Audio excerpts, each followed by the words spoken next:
তেজপাতা, শুকনো লঙ্কা আর পাঁচফোড়ন ফোড়নে দিয়ে আলু কুমড়ো একটু ভেজে নিলাম, সঙ্গে সয়াবিন দিয়ে দিলাম। এটা ভেজে নেব। সয়াবিন দিয়ে আলু কুমড়ো পুঁই শাকের তরকারি করব।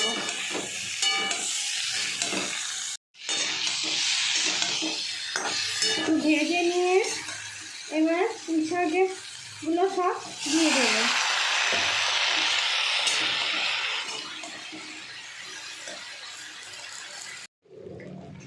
ঢাকা তুলে নিয়ে লঙ্কা, কাঁচা লঙ্কা আর আদা আর জিরের গুঁড়ো দিয়ে একটু কষে নেব।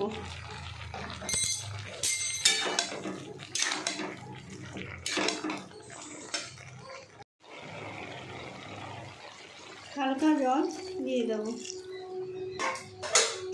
দিয়ে ঢাকা দিয়ে শুকনো শুকনো রান্নাটা হবে, জলটা শুকালেই নামিয়ে নেব।